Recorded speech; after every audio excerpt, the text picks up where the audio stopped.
Salve galera, eu sou o Bruno Brumbila e esse é o Datalogando. Sejam mais uma vez muito bem-vindos ao canal que fala sobre dados e a gente sabe que também os dados falam sobre a gente.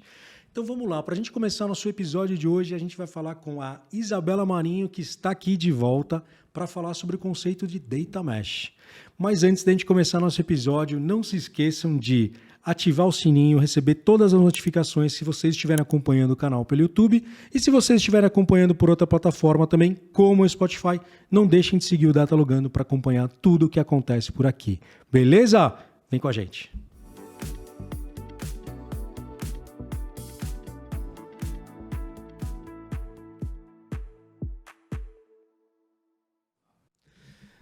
Isabela Marinho, seja muito bem-vinda novamente. Eu que agradeço, muito obrigada. Prazer estar aqui novamente para a gente bater um papo, com certeza super rico, sobre Data Mesh. Data Mesh e com cerveja agora, né? Saúde, bem-vinda agora aqui, que agora, a vez passada que você veio não tinha cerveja ainda, né? Não tinha.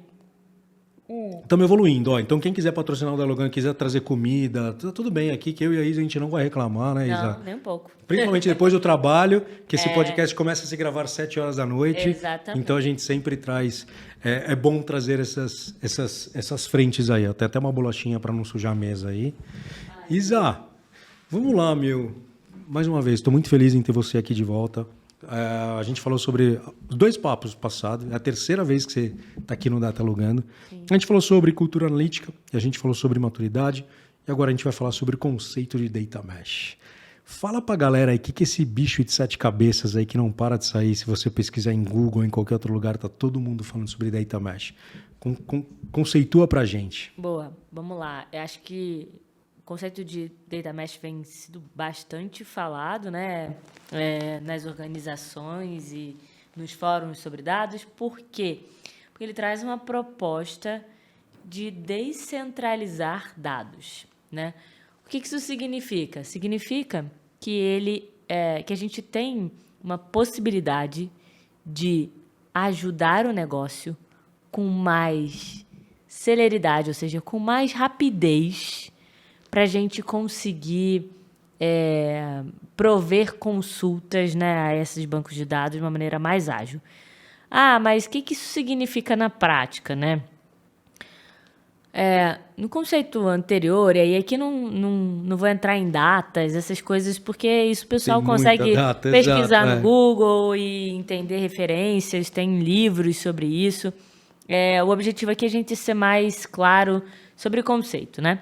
Então, houve ali no passado, e ainda existe muito essa forma de organização, de você centralizar a estrutura de dados numa vertical, né? Você pega empresas grandes, né, cujas bases de dados são enormes, com dados de navegação, dados de clientes, dados transacionais, enfim, dados de diversos tipos.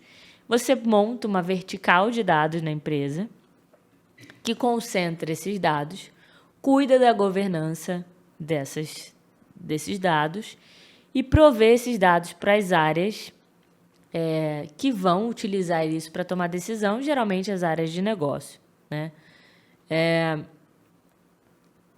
Bom, mas até aí parece tudo bem. Por que a gente precisava de um modelo novo? Porque, obviamente, esse modelo vertical centralizado gerava gargalo.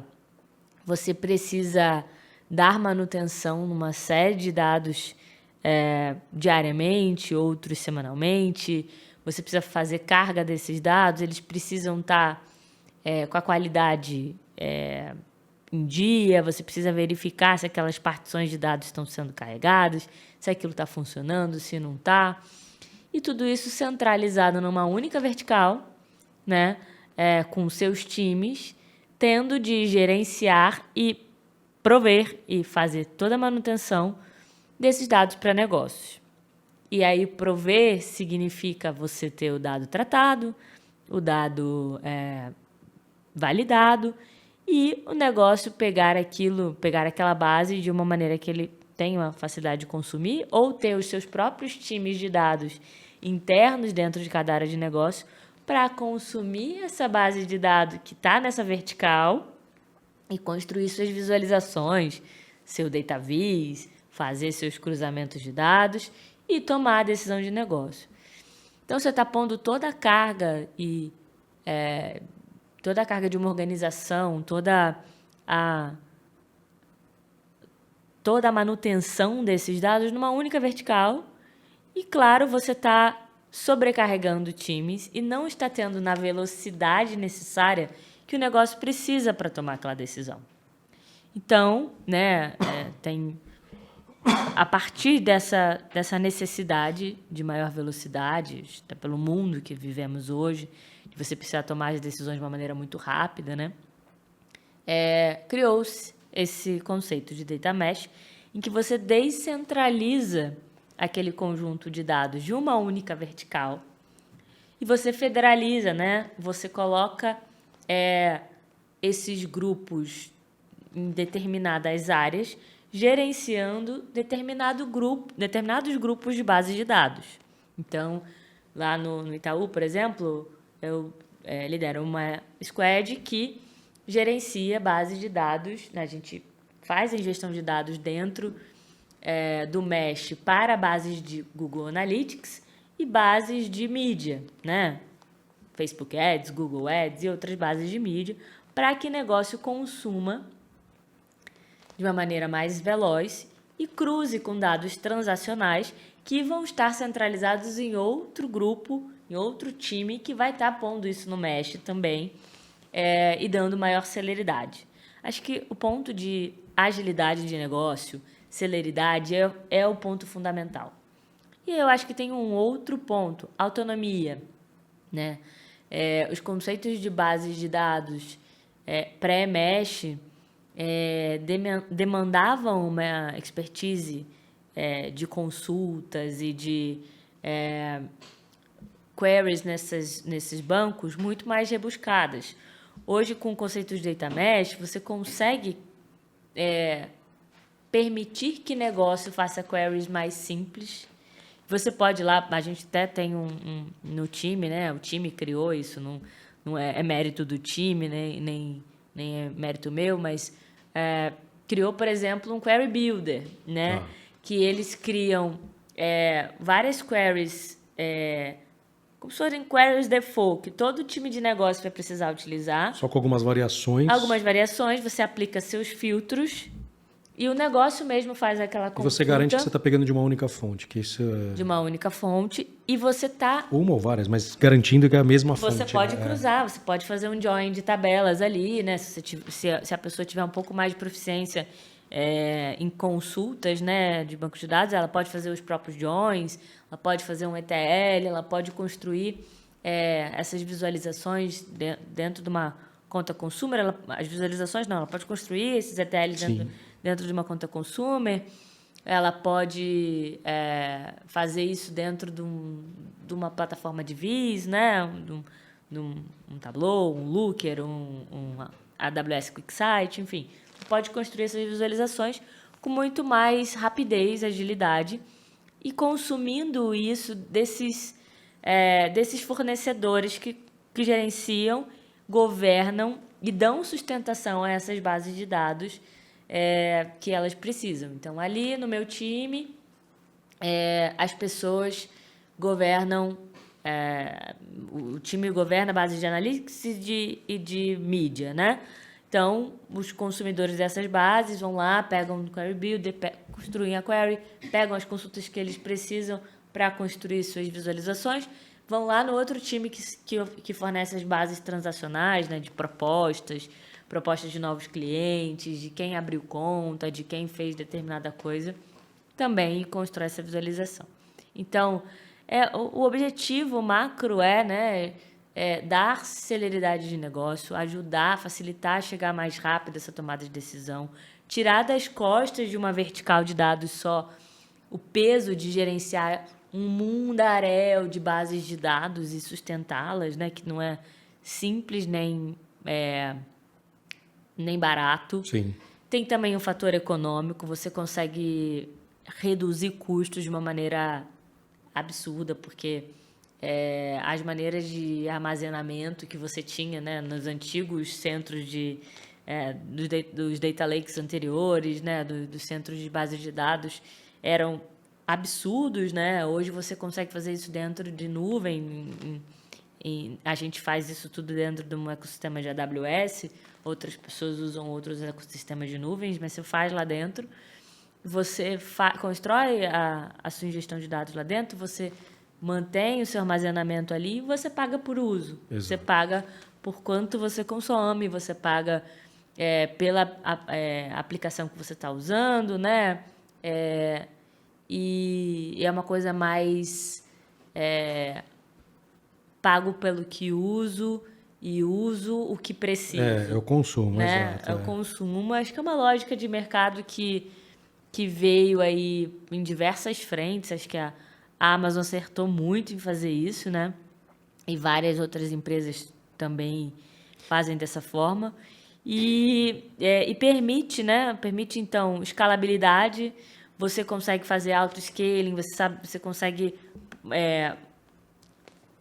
projetar ali, marcar um intervalo entre quando a máquina precisa escalar para dar conta daquilo que você precisa, quando ela pode comprimir porque ela não está utilizando toda a capacidade que você projetou. Então, tem muita possibilidade de economia também. Exato. De recursos, que é também muito importante para as empresas, né?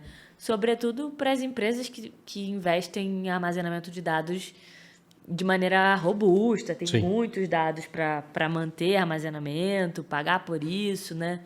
E também para as novas empresas que já chegam, as empresas mais jovens e startups que já chegam num ecossistema em que você não precisa investir num maquinário gigantesco para fazer isso, você consegue construir isso em nuvem, né? Eu acho que esse ponto que você falou, eu acho que é super curioso, porque assim, a gente está falando a gente sempre falou de data warehouse, a gente sempre falou de governança centralizada, monolítica, muito focada em uma vertente e ela disseminava esse conteúdo para toda a organização. E hoje em dia, eu acho que quando a gente traz o conceito do data mesh, baseado no que você falou, que eu acho que é um ponto crucial aqui, a gente não...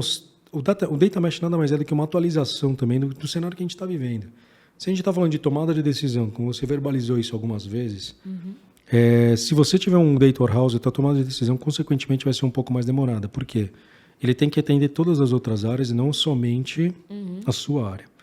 E a gente teve um bate-papo passado também, que a gente falou sobre maturidade de dados na empresa. Eu trabalho com Excel, preciso de um data mesh? Obviamente não. Não. Sabe? Então a gente tem que também entender esses capítulos para falar, todo mundo falando, mas eu tenho um Excel, preciso trabalhar com data mesh? Absolutamente. É claro. Eu acho que é esse ponto, assim, eu só quero trazer esse ponto para você, porque assim, quando a gente fala do conceito data mesh, a gente está automaticamente falando de maturidade de dados de uma empresa. Conta pra gente um pouco a tua visão em relação a isso.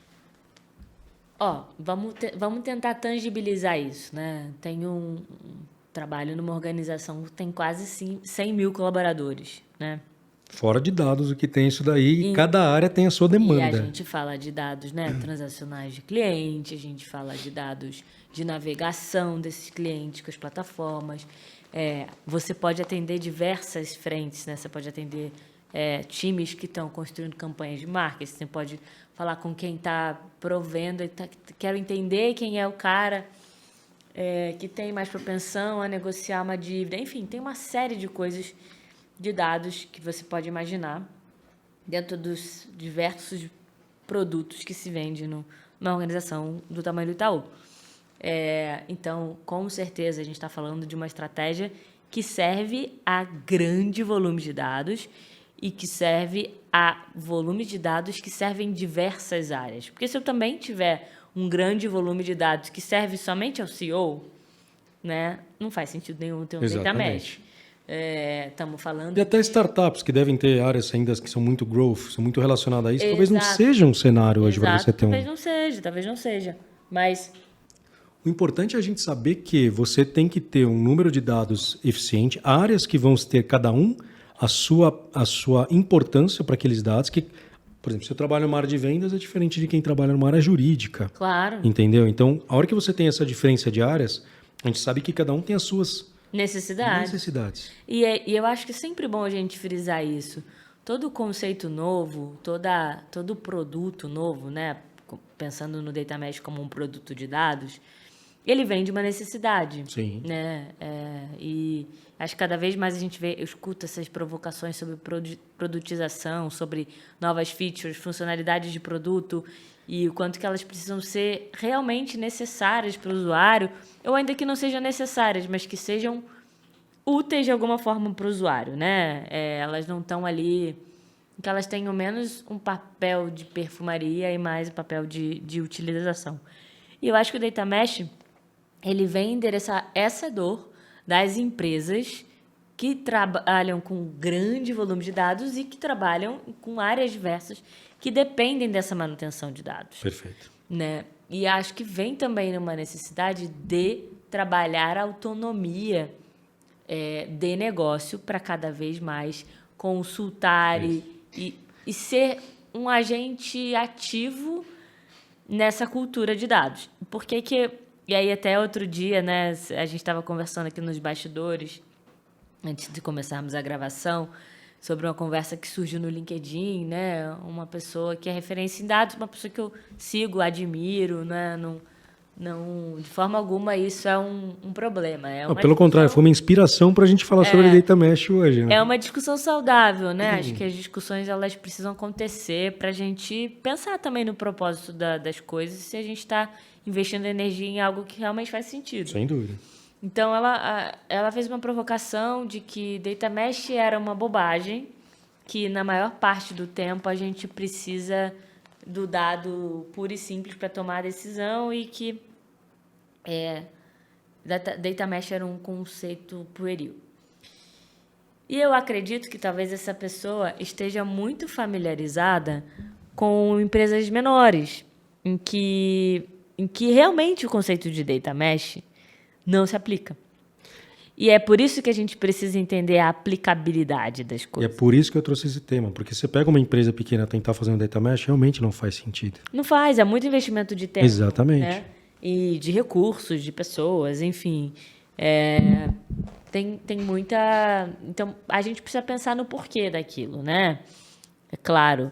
E para tudo, né? Qualquer funcionalidade, qualquer aplicação, qualquer coisa que você vai desenvolver, você precisa pensar, poxa, não faz sentido eu colocar 100 coisas aqui se as pessoas só vão usar 20, né? Olha, 80% do meu trabalho vai pelo ralo. Então, a gente precisa se provocar o tempo inteiro. Mas qual que é o cerne da questão aqui? Eu acho que Data Mesh tem o seu valor para empresas grandes com muito volume de dados, mas muitas vezes ele pode parecer uma estratégia não tão bem sucedida. E eu acredito, isso é uma opinião pessoal e, né, parte do meu lugar de quem está vivenciando isso hoje. Não significa que é uma verdade absoluta. Mas eu entendo que é uma questão de maturidade analítica, de cultura, e o Data Mesh ele é uma faca de dois gumes, porque você pode ajudar, você pode utilizá-lo para fomentar essa cultura, porque justamente você está descentralizando, você está virando para a pessoa e falando assim, para negócio, olha, você que estava sempre no escuro, que estava com um mês de defasagem de dados para tomar sua decisão, que estava sempre preocupada em não ter o dado mais rápido, estava sempre batendo na minha porta, pedindo para eu abrir uma exceção e colocar a sua base como prioritária, eu agora tenho uma solução para isso. Eu tenho um time que está cuidando só das suas bases e você vai poder olhar para elas e vai poder consumir do seu lado. Então, é uma faca de dois gumes porque você pode levar esse cenário e mostrar o quanto que isso pode mudar o jogo e mudar para melhor a vida do negócio. Mas aí você entra em outras questões. As barreiras de conhecimento tecnológico, as barreiras de conhecimento de uma linguagem, de uma consulta, das pessoas não quererem fazer, às vezes, uma migração, porque tem alguma etapa de conhecimento que falta a elas. Então, assim, eu acho que tem a questão de cultura, de maturidade, ela está muito conectada a um conhecimento fragmentado, né?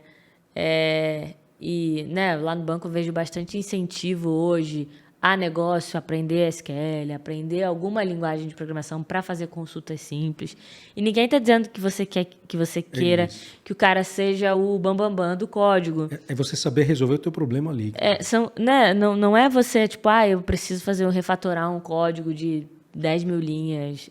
Não, é tipo, aprender a fazer uma consulta simples, um select de 6, 7 linhas com o filtro que você precisa para resolver o seu problema. Você pegar a sua base, imputar onde você precisa para visualizar aqueles dados e beleza, né? Então, eu acredito muito no poder do Data Mesh como uma ferramenta de empoderamento do negócio para consumir. Eu acho que se a gente falar de conceito Data Mesh, é muito inicial ainda, principalmente aqui no Brasil. Por quê? A gente está alguns anos atrás de outros mercados como Estados Unidos, Alemanha, China. Quando a gente fala de dados, a gente sabe disso. Mas quando a gente está falando do conceito Data Mesh, o conceito é maravilhoso. Aplicabilidade, se você tem dados... Você trabalha no Itaú, isso daí já é aplicado lá dentro. Vocês já conseguem ter uma descentralização para uma tomada de decisão por teu objetivo. Que é diferente do objetivo de um outro departamento. Compras, do time de sempre vai ser. Sempre vai ser. Cada um tem o seu objetivo. E quando você descentraliza, tira tudo de uma área e faz com que as áreas tenham empoderamento, que acho que você deixou isso muito claro, a gente vai para um outro patamar. E quando a gente está falando de maturidade, eu vou trazer alguns exemplos para você. Eu trabalhei numa agência e a hora que eu entrei lá, eu tinha um banco de dados on-premises. Vamos lá, 2020, eu estou falando que eu tenho um banco de dados on-premises e está tudo aí. Se esse daí cair, cai tudo. Eu falei, gente, olha só. Então a gente volta para o papo de cultura analítica e maturidade de dados. Por quê? Se eu entrei lá para resolver o problema, é porque realmente ninguém sabia resolver o problema, não era um problema tão bicho de sete cabeças para quem entende um pouco de dados. E o que aconteceu? Eu tive que fazer toda a migração para um cloud, porque eu falei, cara, não faz mais sentido a gente ter um on-premises pagando um SQL Server 97, sabe? Falei, cara, não faz mais sentido isso pra gente. Vamos tentar trazer uma vertente onde eu consiga trabalhar isso aqui de uma maneira mais apropriada para a informação que eu preciso. Por quê? Se o servidor cair, sabe, eu fico num capítulo onde fico travado. Fiz essa evolução, trouxe as outras evoluções. E aí o que foi o meu ponto? Porque é engraçado, porque a gente está falando hoje de conceito de Data Mesh dentro de uma organização. Mas você tem eu vou chamar de terceirização de dados, mas não é esse o nome. Tem quem consome os seus dados para poder gerar suas campanhas, que era o meu objetivo. Então, olha só que engraçado. Eu tinha todos os bancos de dados. Eu tinha o banco de dados da empresa estava comigo. Eu falei, não faz sentido estar com a agência. Quem tem que estar isso daqui é dentro do cliente. Eu briguei para estar no cliente. Falei, cara, a LGPD está entrando, vai. Eu quero ser o controlador. Eu quero ser o operador. Eu não quero ser o controlador. Nossa, Bruno, sério que vai dar problema? Eu falei, pode dar. Não sei se vai dar. Vamos jogar tudo para lá e eu passo a ser o operador. A hora que eu passo a operar, eu já fiz uma pequena transição ali, só que eu comecei a interpretar que os pares nossos lá dentro, eles não tinham tanta visibilidade quanto a gente tinha. Então eu passei a representar um pouco essa frente de dados atuando junto com o time de CRM. E para mim foi ótimo, porque virou um aprendizado tanto para eles quanto para a gente. Porque eu falei, cara, eu ensinava a galera para eles poderem fazer todo o trabalho com a gente. Então, eu nem sabia, acho que eu nem sabia do conceito. O conceito de Data Mesh é novo também. A gente já começou a tentar descentralizar. Eu acho que quem trabalha com dados tenta descentralizar os dados para tomada de decisão, invariavelmente. Sim, porque é aquilo que a gente falou, parte de uma necessidade de quem consome, né? E assim, o dado ele só tem razão de ser se ele ajudar a prover informação. Né? Se ele ajuda você... Dado pelo dado somente...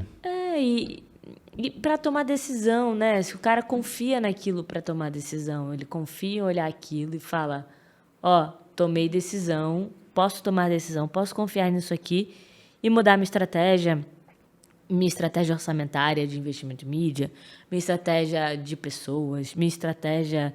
Enfim, tem uma série de possibilidades, né, de uso dentro das organizações, em áreas diversas. Qual foi a maior dificuldade que você teve? Assim? Eu acho que a gente... Pessoal ou foi tecnologia quando a gente Eu acho que a gente ainda tem. Eu acho que a gente ainda não superou todas as dificuldades. Eu acho que uma delas é essa hora da migração e você convencer as pessoas de que elas precisam migrar. Tá funcionando, não mexe. Eu juro que você Tá tem que ouvir coisa funcionando, assim. não É mexe. isso. Só que as pessoas não têm quem consome na ponta final não tem noção do quanto que custa. Porque hoje a gente opera, a gente tem os dois, a gente ainda tem o legado, o sistema legado. Nossa, o legado. E ele é O caro. legado, acho que todas as empresas que têm uma cultura analítica um pouco mais avançada têm uma base legado. Exato, mas assim, essa base legada, ela ainda hoje nem é legada, porque a gente ainda dá carga, a gente ainda resolve. E isso por quê? Porque você tem a dificuldade do ainda, né, tá funcionando, então não mexe. Tem dificuldade de saber como mexer com esse bicho novo.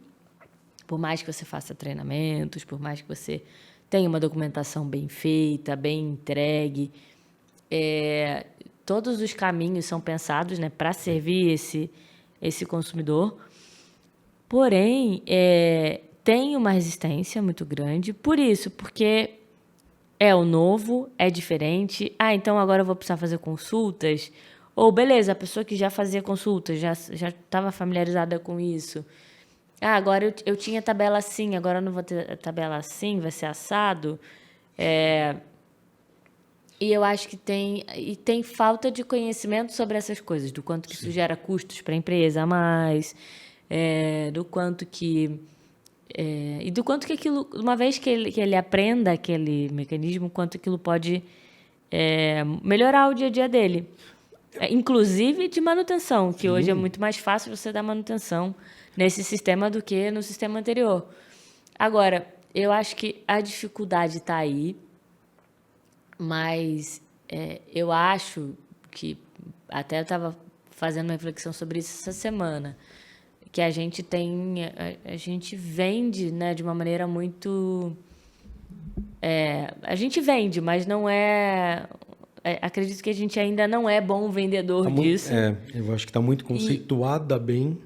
Mas é que eu acho que o bom vendedor, ele precisa convencer o usuário de que aquilo tem uma aplicabilidade incrível. E aí é caso de uso. Eu acho que não é só aplicabilidade, é o payback. Se você falar com alguém que cuida, ele vai falar, quando que eu vou ter o payback disso? Porque eu estou tirando isso aqui que está funcionando, não mexe. E é o que vocês querem que eu faça esse movimento? Mas eu acho que tem o payback, mas eu acho que também tem aplicações caso de uso. Tipo assim... Também. Esse cara aqui, ele conseguiu cruzar isso com isso aqui, com isso aqui, isso aqui. E, putz, foi excelente. Deu certo, ele resolveu um monte de coisa e tudo mais. Então, assim, esse convencimento acho que a gente tem que trabalhar melhor. Mas quem já usa vê uma grande diferença. Eu acho que numa organização do tamanho do banco... Não usar data mesh talvez não faria sentido, né? Não usar não faz sentido. Mas também tem suas dificuldades de maturidade, de entendimento que aquilo é necessário. E aí, assim, nesse caso, assim, eu acho que tem muito de uma tentativa de uma... E foi no momento em que a gente falou, beleza, aqui talvez valha um top-down, sabe? Que valha colocar prazos de desligamento das bases anteriores para que as pessoas se planejem e entendam que a partir daquela data a base dela não vai estar mais disponível ali, ela vai precisar fazer a migração de todo modo. Estamos testando esse approach agora e pode dar certo, pode... Né, acredito que tem grandes chances de dar certo, pode não funcionar, mas eu acho que tudo que é novo tem essa dificuldade, tudo que é novo numa organização muito grande tem uma dificuldade maior, porque você tem camadas de aceitação mais difíceis e muitas conversas, muitas políticas, muitos pedidos, então você acaba tendo que abrir mão de algumas coisas, e isso acaba abrindo mão no sentido de postergar e tal. Mas eu acho que se a gente tiver isso no pulso da estratégia, se você entender que isso vai ser muito benéfico no longo prazo, você tem que perseguir, sabe? E tem um caminho sem volta, assim, tipo, ano que vem eu já não vou mais dar carga em nenhuma base do sistema anterior. Tira a base legado, pelo amor de Deus, né? E assim,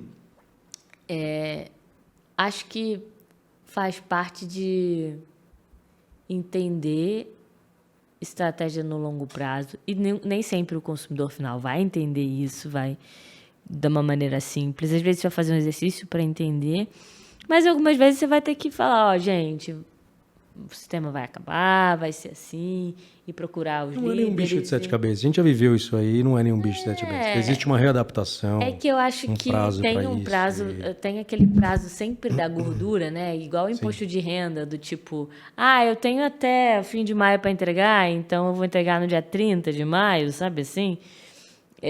Acho que tem um pouco dessa mentalidade, mas beleza, eu acho que faz parte, mas a gente não pode deixar de insistir. Acho que são desafios, mas são desafios que vão mudar a maneira de consumir, a maneira de olhar para aqueles para o negócio se sentir mais confortável e tomar mais decisões. E eu acho que é um rolo compressor que já não tem muito verdade. mais o que fazer, porque acho que as organizações hoje têm pouco espaço para tomar decisões sem base nos dados, né? Elas já entenderam que perde-se muito dinheiro, que perde-se muita eficiência, Sem que dúvida. perde-se... Você já está investindo nisso? Então, pronto. Então, eu acho que é uma coisa que não tem muito o que fazer se não se adaptar, sabe? E aí eu sempre brinco, é melhor no amor do que na dor, né? É verdade. Mas, É verdade. às vezes, tem que ser na dor. Deixa eu levantar, acho que um ponto. Você falou lá atrás, a gente falou também sobre a cultura analítica. Acho que as empresas ou pessoas que têm uma cultura analítica um pouco mais aflorada. E tem também, por consequência, tem aqui, ó, peraí. Tem por consequência uma base de dados como a do Itaú, que eu acho que quando a gente está falando do Itaú, você tem toda a prerrogativa que você precisa para poder garantir um trabalho de data. Sim. E aí, quando a gente está falando sobre essa perspectiva, cultura analítica, e a gente falou sobre aprender SQL e tudo mais, como você interpreta hoje, assim, eu falo para muitas pessoas que vêm falar comigo, eu sou de uma área X e quero ir para dados, que eu vi que você fez o podcast, inclusive com você. Legal. Então a gente fez, eu vi que não é tão difícil, é melhor fazer um curso do que... Eu falo, sim, porque a área de dados é muito grande, você pode ter de 200 vertentes. Então a gente começa fazendo Python, eu falo, mas... Qual é a tua área? A minha área é arquitetura. Eu falo, tudo bem, pode começar pelo Python. Mas como que você quer trabalhar com dados? Qual é a parte que te interessa mais? E você falou, se eu tenho que fazer um cruzamento, fazer um SQL simples para pegar um resultado para mim só mudando algumas variáveis, talvez esse seja o meu objetivo. A minha interpretação hoje que ainda falta tá todo mundo falando dados, Python, Data Science, inteligência artificial, Machine Learning, tá todo mundo esquecendo do beabá dos dados. Eu queria saber, quando a gente está falando do conceito de Data Mesh, dentro da perspectiva que você trabalha, você sente que as pessoas estão olhando para a necessidade delas ou elas já estão querendo dar um avanço 3 vezes maior do que realmente com o que condiz com o job description dela? Olha, eu acho que tem uma visão... É curiosa essa pergunta, né? Eu acho... Assim, eu diria que eu adoraria que fosse. Eu sinto que não é assim ainda. Eu acho que tem muita gente... Claro, tem perfis que sim, e tem perfis que estão super engajados em entender. E eu acho que a questão não é o passo maior que a perna, mas o que eu acho, Bruno, na verdade, é que me incomoda, esse incômodo meu, pessoal, Vamos lá. a microespecialização de tudo. Continue, eu gostei Isso disso. significa, o cara é muito bom numa linguagem, ele se especializa naquela linguagem, ele especializa em fazer tal coisa. E assim, eu acho que a especialização no profissional técnico ela é importante. Ele é um cara que precisa dominar uma linguagem, precisa dominar. Mas eu acho que isso acaba colocando as pessoas em muitas caixas e fazem elas dialogarem pouco com o que é necessário. Que é o porquê que elas estão fazendo aquilo. E vejo... E aí me preocupa porque eu vejo que, de alguma forma, por a gente ter muita oferta de trabalho, por ser... né, Uma área que está despontando sendo falada à torta direita. os desenvolvedores, né, super bem remunerados, isso me preocupa, porque eu acho que as pessoas acabam caindo numa zona de conforto, de se microespecializar e ser muito bom numa coisa.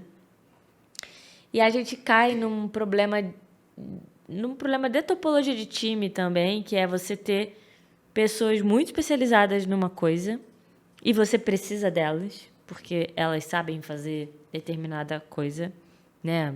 Engenheiro de software que tem lá. Pô, um engenheiro que programa em Java hoje, difícil pra caramba de você achar que domine bem, que tenha segurança e tal. Mas isso dá um certo conforto, eu acho, para essas pessoas, de não olhar muito para o que ela tem, sabe? Que ela está conectada com a entrega que ela está conectando para o negócio, entrega que ela está fazendo. Então, eu tô falando da realidade que eu enxergo hoje. Não, e tá? eu acho que você está vivendo isso daí também. Então, acho que é bom você compartilhar isso com a gente. E eu acho que tem um problema nisso também, porque a gente fica numa super especialização, que é importante, a gente precisa de pessoas que dominem, que saibam fazer aquilo, mas numa super especialização que as pessoas creem que basta para aquilo, e que eu acho que não deveria, a gente deveria mudar essa cultura, essa mentalidade de que basta. O que eu estou querendo dizer com isso? Que esse cara que está ali super especializado em só construir aquilo, aquela aplicação, aquele código e tal, que ele deveria estar envolvido nos processos de entender o porquê que ele está fazendo aquilo para o negócio. Tomada de decisão e negócio. É isso. Mas acho que esse é um desafio que eu acho que diversos bate-papos que eu tenho. E é curioso, porque eu tenho um bate-papo desde que equipe técnica, 100%, que a hora que você conversa com eles, fala, então, é muito focado no técnico. Você fala, mas o que isso vai me levar? Muitas vezes eu pergunto para o time que trabalha comigo, eu falo, mas o que eu vou levar com isso? Ah, não, mas eu vou organizar. Quero organizar. Você quer organizar, eu quero que você me traga esse resultado. Nossa, eu não tinha pensado nisso. Então, assim, quando você traz a gente que tem cabeça de negócios, e acho que muita gente está vindo com uma vertente de dados/negócios, que acho que cada vez mais, que a gente até falou que vai ser a... Você trouxe um exemplo bacana na entrevista passada, que foi a datilografia. Né? Foi a datilografia. A gente vai ter que... Isso daí vai ter que ser nosso core. Se você não souber fazer uma tomada de decisão com os dados que estiver ali, esquece. Então, cada vez mais o profissional hiper especializado, ele vai deixar de ser especializado, ele vai ter que se acostumar a entender o mundo ao seu redor e não somente aquele objetivo que ele está lidando. Então, a minha pergunta é, porque eu vejo muitas pessoas falando, eu quero estudar dados, onde eu começo? Python? Falam, o que você quer fazer com Python? Eu não sei, então vamos conversar, vamos entender o que você quer para a gente poder, sabe, decupar realmente, falar, então acho que é melhor para cá, Python vai te ajudar sob uma perspectiva de dados, que você pode trabalhar com imagem, uma linguagem extremamente versátil, mas você pode começar por uma linguagem um pouco mais simples, vamos tentar por aqui, vamos tentar fazer um analytics, saber um resultado. As pessoas querem estudar dados, eu acho isso ótimo. Eu acho isso ótimo. Mas é que eu acho que elas... que precisa entender é que, assim, você vai trabalhar com dados, você vai trabalhar com tecnologia, você precisa querer saber resolver problemas. É isso. Não eu até brinco mais, tá? Eu falo que você tem que gerar problemas. Exato, gerar problemas e resolver para você problemas. trazer as soluções cada vez mais. Exato, e isso é uma coisa... Eu vi uma vez um TED Talk de uma mulher, eu não vou lembrar o nome dela agora, depois eu passo para o João. Fica tranquilo, a gente coloca aqui. Mas ela falava dos cérebros das pessoas. Tá. Ela fez um experimento com crianças em fase de desenvolvimento. E ela falava sobre o cérebro das crianças que pegavam um problema, tipo, porque ela pegasse um cubo mágico. Tá. E pegava aquele cubo mágico e ficava ali horas até ela resolver aquele cubo mágico. E outras que se enchiam o saco do cubo mágico e largava para lá e falou, vou embora, chega. E deu vários exemplos disso, né? Então, o que eu falo é o seguinte, se você é a criança B, que se irrita com o cubo mágico e não quer... então não sirvo para isso. Não. Experimente pegar cubos mágicos e tentar ir até o fim e tentar resolver, né? Ou cubos mágicos metafóricos, né? Estou usando aqui o cubo mágico de uma maneira metafórica. Mas, porque isso é necessário. E para aprender um código, para poder construir para aprender uma linguagem, para resolver um problema, e para entender, inclusive, o que o negócio precisa para você resolver aplicado ao negócio. Sim. Porque ninguém vai chegar para você e vai falar assim: ô Bruno, mostrou um código para mim, assim, e faz assim, tal coisa, porque eu preciso disso. Não, a pessoa vai chegar para você e vai falar: eu preciso que você me ajude a entender por que eu vendi... Por que esse 20% a menos. E você vai construir o que ela precisa ver. Né? Então, por isso que eu falo da capacidade de resolver problemas, que deveria ser mais estimulada. Né? Não, legal. E isso eu acho que é mais importante até do que pensar só na linguagem. E aí o gerar problemas tem a ver com você sujar as mãos fazendo as coisas, né? Acho que isso é muito importante também. Mas eu sinto que a questão da cultura, ela só vai mudar efetivamente quando a gente conseguir mudar a mentalidade. É a mentalidade que precisa mudar. Assim, a mentalidade é muito fixa ainda em processos e coisas como elas têm que ser, sabe? E a mentalidade fixa, ela atrapalha a gente a crescer, a pensar diferente, a pensar em novas formas de construir coisas. Então, eu recomendo assim que as pessoas tratem, por isso que eu falo que os problemas na maioria das vezes são nas skills de autodesenvolvimento, que a gente sempre chama erroneamente de soft skills, porque elas não são nada softs, né? Pelo contrário, é verdade. Aprender essas coisas não é nada soft. Nada soft, precisa de maturidade, precisa de autoconhecimento, precisa de mergulhar nos problemas e tal. Então, acho que chamar de soft skill é uma maneira muito equivocada, né? Mas as habilidades comportamentais, né? Sim. Aquilo que não é só o técnico. Então, e você consegue entender e valorizar isso. Porque aprender a aprender é técnica, é método. Agora, resolver problema, ter resiliência, persistência, entender, saber como falar, não se desesperar, não perder a cabeça, não, né? Isso tudo é aprendizado que a maturidade traz. Sem dúvida. Sem dúvida. E isso faz parte, né, da cultura. Sem dúvida. Isa, acho que tem um ponto legal, que quando a gente está falando de descentralização de dados, automaticamente eu estou falando também sobre as áreas terem autonomias para poder lidar com os dados delas, para poder criar as origens delas, para poder criar os ETLs dela, para poder criar as visões que elas precisam ter para resolver os problemas gerados por ela, por times próximos e tudo mais. Quando eu estou falando sobre essa visão, a gente também fala sobre um ponto de LGPD, que é muito forte. Como vocês, dentro do Itaú, ou experiência própria também, lidam com a visão de LGPD uma vez que você descentralizou os dados? Porque a gente está cada vez preocupado com os dados serem aquele ponto de ter um problema de ter vazamento de dados. E aí você vai lá e descentraliza os seus dados. Como que as empresas hoje estão olhando para isso com um cuidado maior para evitar vazamento, evitar problemas com LGPD?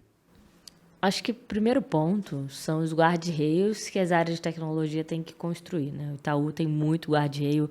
Às vezes eu brinco que tem até demais. Até sacanagem, a gente foi usar o exemplo do Itaú. O Itaú é perfeito nisso daí, né? É muito bom nisso. Né? Porque, enfim, pela natureza do negócio, né? Você está falando de dados de clientes, dados sensíveis, dados bancários, CPF, CNPJ. Sim.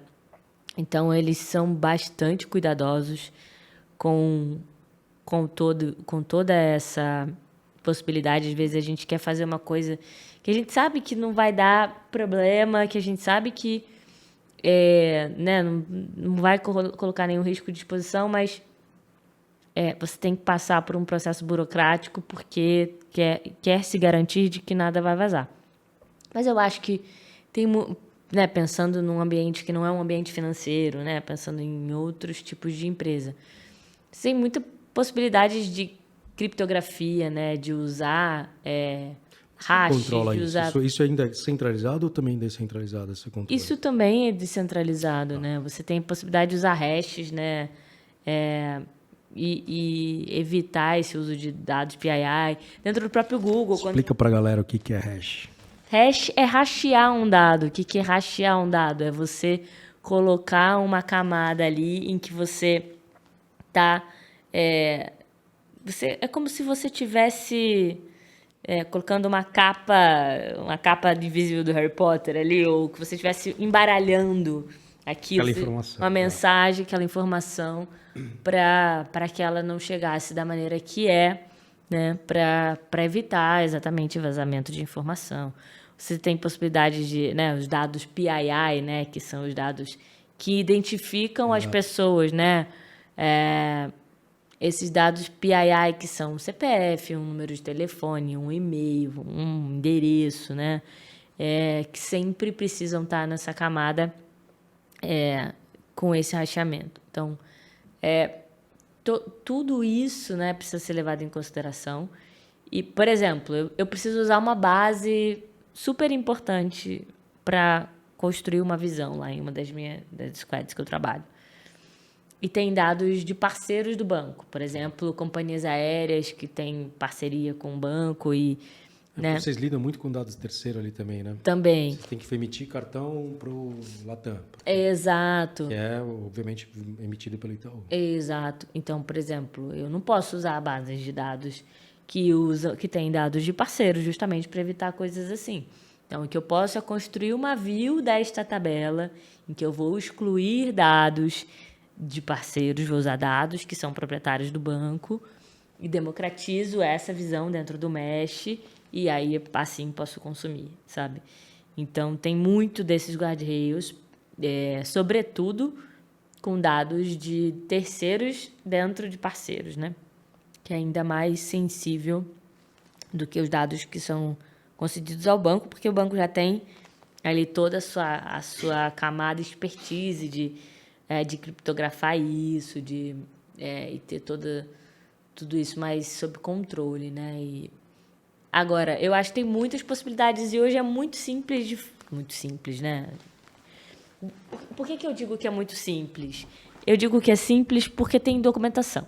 Sim. Você tem muita documentação para pesquisar, estudar como fazer um rastreamento, como que faço, como que eu criptografo tal coisa, como descriptografo para poder fazer o meu consumo e entender.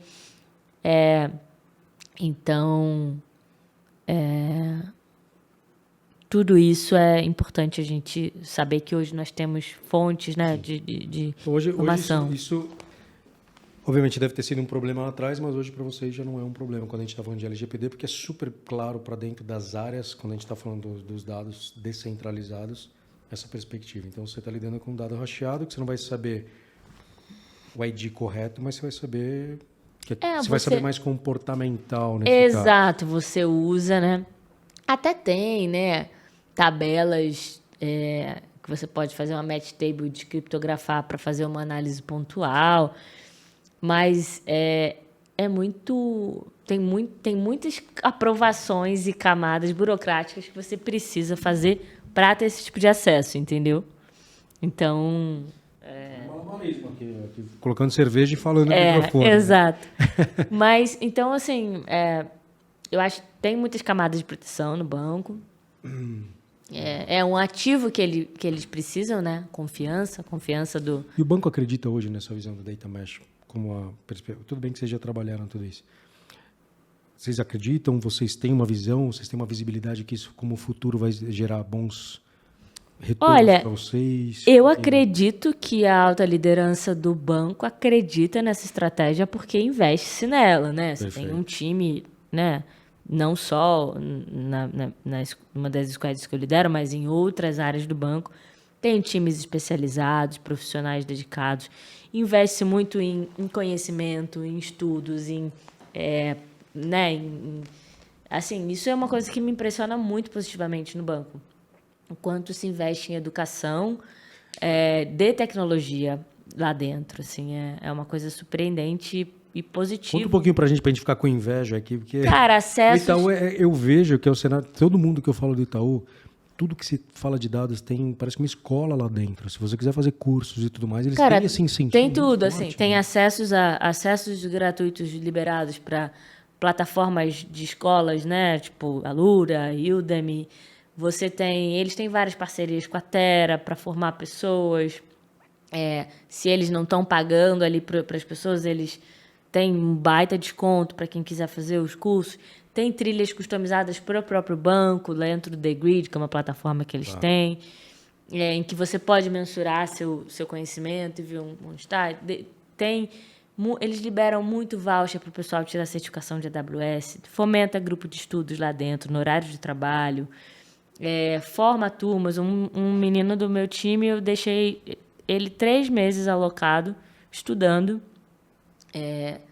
só engenharia de dados e analytics, estudando AWS, ficou 3 meses sem trabalhar, recebendo salário para estudar.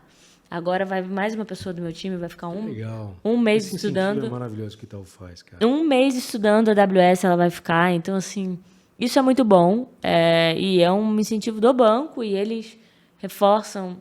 E outras iniciativas, batalhas de dados, que a pessoa também se ausenta das entregas por uma semana e fica só resolvendo problemas de negócio com dados. A cada 2 meses eles fazem um programa desse, as pessoas podem se inscrever. Uma pessoa do meu time já foi também. Assim, é super...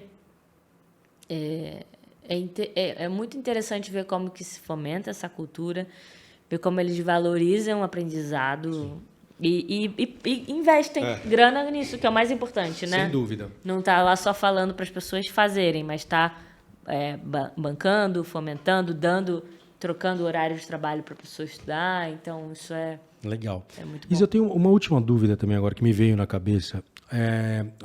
Um tempo atrás a gente falava muito de CDPs. Que era o Customer Data Platform. Basicamente é você enriquecer aqueles dados com outras visões de redes sociais, outras visões comportamentais, para enriquecer o dado daquele usuário. Quando eu falo de CDP, no conceito de Data Mesh, como que ele é aplicado hoje? Então, a gente tem um CDP hoje, que eu digo que é esse sistema que a gente está abandonando para levar para o Mesh. É engraçado, porque o CDP ele foi falado há muito tempo. Empresas fizeram migrações imensas. E hoje a gente já está falando de largar o CDP e ir para o Data Mesh. Então, eu acho que ele tem... Assim, ele ainda tem seus dias de glória, assim, acho que ele não é uma... mas lá dentro a estratégia optou-se por encerrar isso e focar no Data Mesh. Eu, sinceramente, não vejo grandes perdas, tá? No uso do Mesh em contrapartida com o CDP. Mas isso para os tipos de base que nós temos lá. Talvez para CRM não seja tão simples assim. Talvez para outras frentes de dados não seja tão simples assim, tá? Então, posso falar da parte que me cabe aqui, que é uma visão mais de analytics e mídia. Não sei como que isso interferiria em outras áreas.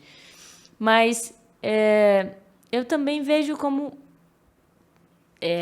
também penso em custos, né? O CDP ainda é uma estrutura bem custosa também. Então, se a gente está falando de economia em larga escala, talvez a tendência seja ir para o Mesh e abraçar o Mesh e toda a sua... mais versátil, né? Flexibilidade, versatilidade. E também não sei como é o CDP. Ele tem muito essa característica de enriquecimento de dados, mas ele também não é um dado tão simples de você consumir como no Mesh, né? Eu vou te falar eu tive bastante mesmo bate-papo sobre CDPs e tudo mais, e a conclusão que muitas das pessoas chegavam para mim é que você via muito a prática e você via pouca Desculpa, você via muita teoria e via pouco a prática de CDP. Fala, me apresenta um CDP que funciona. Realmente, eu nunca vi. Então, assim, a hora que a gente começava a olhar, eu falei, é verdade. Pô, então pega todos os dados do cliente aqui que ele fez, todas as redes sociais, tudo isso, tudo aquilo. Não tem. Então, a gente começou, a gente mesmo, como profissional, começou a questionar muito o próprio CDP. Para falar, peraí, cara, será que ele vai realmente para frente? E a mesma pergunta que eu faço, tá? A mesma coisa no Data Mesh. Eu acredito muito no Data Mesh. E você está trazendo potenciais absurdos, porque você está lidando com isso dia a dia. Mas a minha pergunta é, será que não vai ser um novo CDP? Pode ser. É assim, a gente não sabe. Eu né? acho que tudo quem vai ditar a prática é o negócio. Ele dá o pulso das coisas. E aí você falou uma frase aqui mais cedo que é uma provocação de uma pessoa que trouxe, né, sobre precisa de mais engenheiros e de menos... Temos muitos arquitetos e poucos engenheiros. Essa foi a frase. Muitos arquitetos e poucos engenheiros. Mas Em marketing, tá? Em marketing, especificamente. em marketing. Exato. Mas aqui a minha provocação é que não é só uma visão de arquitetos e engenheiros. Eu acho que é cada vez mais uma visão híbrida de pensamento. Assim, a gente precisa de mais perfis. Porque as pessoas falam, às vezes veem isso com um olhar ruim e com um olhar do tipo, porque a gente está querendo perfis que cabeceiem e chutem pro gol ao mesmo tempo, que... nem sei se é essa expressão certa, tá? Não manjo nada de metáfora futebolística, mas é tipo assim, que a pessoa subir e chupicana. Vamos falar, Sim, vamos lá no português Trazer mais claro a todos. E assim, eu acho que a tendência natural é que isso seja absorvido e que você tenha esse perfil cada vez mais olhando para que esse perfil de arquiteto e engenheiro se funda, sabe? Que isso seja mais híbrido. Não vamos só falar, mas vamos fazer. Vamos falar e fazer. É mais ou menos isso. Exato, porque também não adianta só fazer. Sem dúvida, se você não falar. Você tem que gerar discussões sobre o tema. E você precisa gerar discussões e você precisa vender. Você precisa que as pessoas consumam. Com certeza. Né? Eu preciso que consumam, porque senão eu estou investindo uma grana de pessoas, de recursos, de ferramental e investimento em conhecimento e para uma coisa que tem pouca adesão. Então, precisa de adesão, precisa se falar. E precisa se mostrar os benefícios. Precisa vender bem. Não adianta eu botar só o carro na porta da minha concessionária. Eu preciso permitir o cara fazer um test drive. Pode dirigir do lado dele e falar, se você fizer assim, esse teto aqui abre, isso aqui faz tal coisa. É uma visão como eu acredito das coisas, de pegar mais na mão e de explicar e de... E assim, eu acho que a gente tem, às vezes, perfis de pessoas que às vezes são muito autodidatas, de entender coisas e tal. E a gente parte do pressuposto de que as pessoas também são assim, em torno.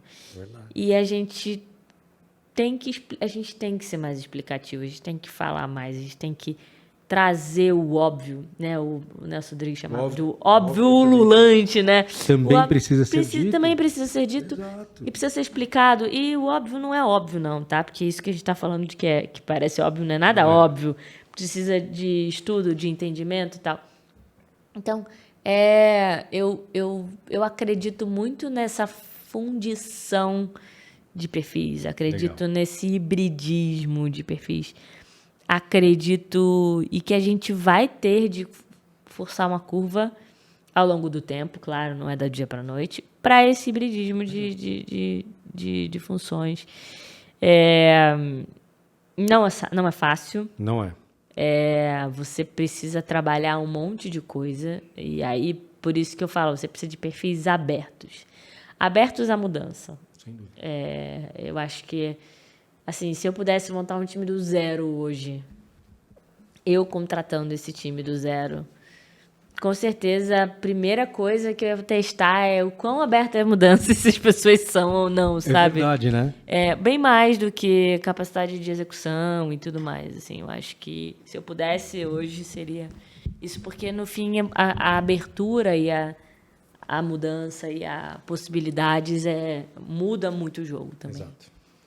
Isa, estamos chegando ao nosso final, que já a gente está batendo quase 1 hora aqui Caramba. falando, senão a gente fica aqui até amanhã falando. Com cerveja isso. ainda, se tiver mais cerveja aqui, a gente fica até amanhã. Já era, né? Exatamente, mas chegando no nosso momento a voz, agora você vai conseguir participar aqui sobre o nosso momento a voz. Então, Isa, Bora vamos lá. lá, cerveja a voz. Cerveja a voz. O nosso momento a voz, ele consiste em você explicar para sua avó o tema dessa entrevista, que é Data Mesh. Isa, como você explicaria para tua avó Data Mesh? Querida vovó, tem um problemão aqui, que é um monte de dados numa empresa que tem diversas áreas que consomem esses dados. E meu time está descabelado, que já não consegue mais dar vazão a tanta base de dados que ele precisa dar manutenção, que ele precisa carregar, novas bases que ele precisa democratizar, que ele precisa deixar disponível. Eu não tenho mais o que fazer e o negócio está aqui me cobrando, o negócio está aqui me dizendo que ele precisa desse dado rápido. E eu não tenho mais como governar isso com não adianta botar mais 10 pessoas aqui no time que a gente não vai dar conta de resolver isso. Porque são processos lentos, morosos, né? Então, minha querida avó, tive aqui uma ideia brilhante, que não é minha, da moça da ThoughtWorks, hein, gente? Pelo amor de Deus. A moça da ThoughtWorks, ela que criou esse conceito. Exatamente. Muito bem falado. Ela teve a brilhante ideia de falar, por que não descentralizamos e deixamos times responsáveis por esses dados? Os times são donos das suas áreas, as áreas são donos dessas bases, e elas vão ter times que vão democratizar essas bases e vão dar sustentação a essas bases, e vão estar muito próximas do negócio, atendendo às necessidades de negócio, construindo caminhos possíveis para o negócio consumir essa base de uma maneira rápida, ágil, que atenda a necessidade de negócio e com mais velocidade, com mais agilidade e gastando menos dinheiro, porque, afinal de contas, esse é o modelo capitalista que vivemos. É isso. Sergião, cadê nosso juiz aqui? Sergião vai dar a nota aí. Qual é a nota, Sergião? Vamos lá. Sérgio, quesito avó. Nota 9.2. Aí, ó, parabéns. Muito obrigada. Sergião nem estava prestando atenção, Sergião hein? Aqui, ó, tava. Sergião estava ali, ó, prestando atenção. Exatamente. Se ele não presta atenção aqui, a gente também corta ele no final do episódio aqui também. Brincadeira, Sergião. Isa, muito obrigado por participar. Faça as suas considerações finais sobre esse nosso bate-papo hoje. Pessoal, acho que é uma possibilidade, né, de pensar no Data Mesh, de pensar em como ele pode ajudar a descentralizar a informação e dar velocidade para o seu negócio, para a sua tomada de decisão. Se a sua empresa, né, atende diversas áreas, tem uma vertical de dados, acho que vale a pena estudar o conceito do Data Mesh, vale a pena entender o porquê dele e como que ele pode mudar o jogo para você, para sua empresa. Acho que, né, tem desafios, não é simples, é uma cultura nova, vai reverberar na cultura de dados da sua empresa e você também vai sentir as resistências em relação a isso. Mas eu acho que a gente vislumbra um bom caminho aí, né? A menos que daqui a 1 ano apareça uma coisa muito mais... Pode ser que aconteça daqui a 2, né? A inteligência artificial pensou um modelo mais interessante de descentralização, você consome. Vamos ver, não sei, pode ser. Mas até o presente momento, não vejo nada mais inovador nesse quesito do que isso. Então, vale a pena pesquisar, entender, se inteirar e ver se faz sentido para a sua organização, para a quantidade de dados que você tem e investir nesse negócio aí chamado Data Mesh e, claro, em capacitação de pessoas, em contratar, né, profissionais que já estejam nesse caminho ou tentar criar uma rede de conhecimento dentro da sua empresa, acho que também vale a pena. Legal. Isa, mais uma vez, eu não preciso nem falar, que eu acho que vocês não perceberam, mas a Isa é carioca, tá pelo sotaque, acho que não dá para perceber isso, né? Isa, quando você estiver em São Paulo, mais uma vez, pode me avisar que a gente adora fazer bate-papo com você. A galera pede para fazer bate-papo com você. Vambora. Mais uma vez, sempre bem-vindo aqui no Data Logando. Muito obrigada, te agradeço a recepção. Obrigada aí o pessoal da Cerveja Voz, ó, estamos aqui. Né? Gostou? Uma delícia. Tem que levar pro Rio agora. Aí, gente, uma delícia, com certeza. Eu levar pro Rio, fazer propaganda dela por lá. E agradeço o espaço, agradeço as conversas sempre ricas. Acho que a gente falar sobre esses problemas ajudam a gente a pensar de maneiras diferentes. E falar sobre essas soluções também ajudam a gente a entender se elas são as mais viáveis ou não. Prazer demais estar aqui. Obrigado. Até a próxima, pessoal. Até a próxima. Galera, esse foi o Data Logando, mas antes de terminar, eu esqueci de falar dos nossos patrocinadores. Então, tá aqui para vocês aqui, sigam a Big Day, que é um dos nossos patrocinadores, Inteligência Humana de Dados, que a gente falou bastante sobre tomada de decisão, e lá também tem bastante tomada de decisão. E, é claro, a nossa Cerveja Voz, que está acompanhando a gente no podcast já faz alguns meses aí. Então, galera, é isso. Continuem acompanhando, que vem muita novidade por aí. Peace. Valeu!